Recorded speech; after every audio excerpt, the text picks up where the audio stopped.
How to fix EasyZate's app not working. Hi everyone, welcome to the channel. This is Rose and I'm here to guide you on how to fix EasyZate's app not working. Watch the video till the end and without further ado, let's dive right into the video.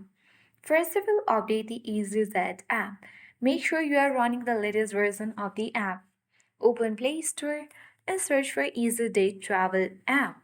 If there is any update button next to app, tap on it to make sure that you have the latest version.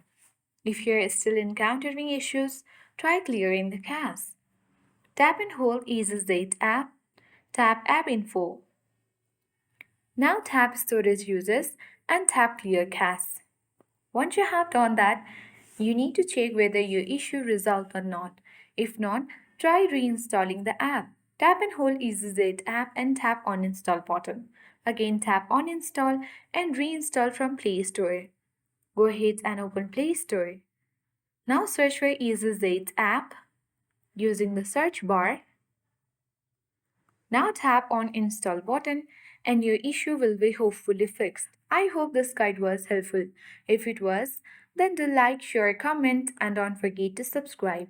Thank you for watching and see you in the next video.